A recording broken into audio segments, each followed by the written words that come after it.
Everyone knows recycling is pretty easy. So I throw the bottle into the blue bin. To a blue bin. In the recycling bin. They throw it into some kind of truck. All sorted, nice and neat. It goes to a separate place. To a plastic recycling plant. To a factory. Something akin to the end of Toy Story 3 where they're all heading to this big incinerator. And then I imagine that there's some large machine that just squishes everything together. Everything then is melted down. It's somehow melted. Maybe they melt down the plastic or some.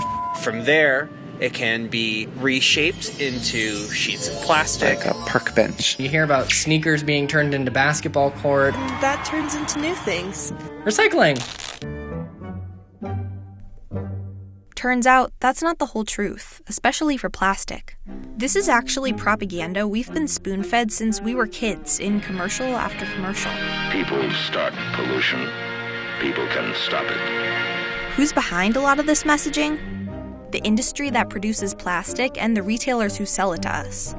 And it makes perfect sense that they'd want to trick us into thinking we can use as much plastic as we want, so long as we recycle. Why not pass the responsibility for a big corporate mess onto individuals like you and me? But here's the big secret. Entire categories of papers and plastics are rarely recycled. Of 7 types of plastic that people put into blue bins, 5 whole categories hardly ever get recycled at all.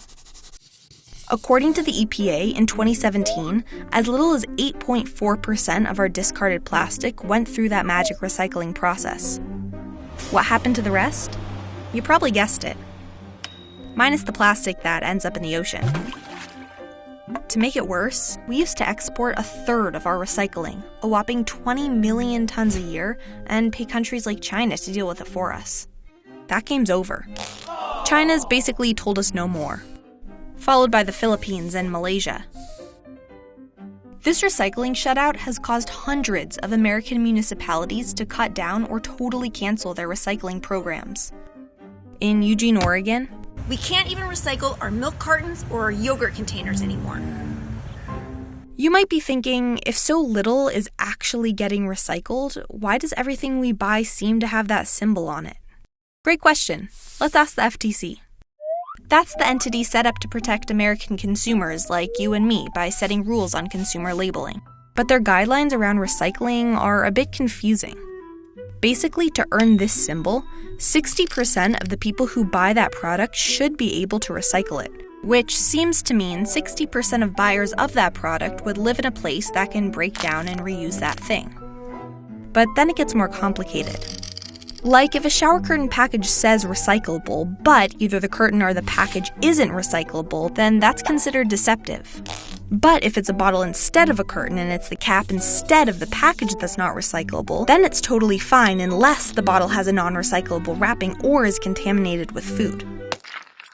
Is anyone else totally lost here? With such complicated regulations, companies can get away with stamping a recyclable label on products that aren't likely to be recycled. Like this, or even this, and most of us wouldn't even know. But somehow Kathleen Smith figured it out. Kathleen is a resident of Northern California. She loves coffee, so much so that her grandkids call her Grandma Coffee.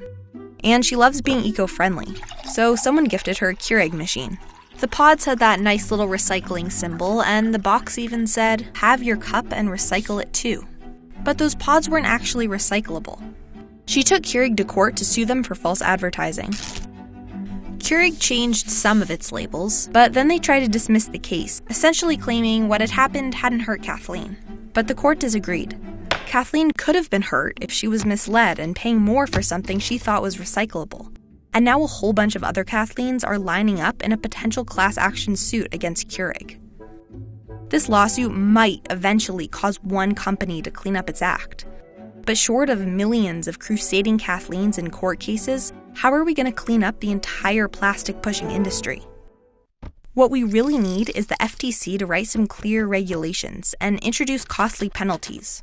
And we need companies to stop hiding behind their green marketing ploys and actually deal with the plastic crisis they created. Now you may be thinking, so should I not even bother recycling anymore? The point of this video is not to take all the responsibility off of individuals like you and me.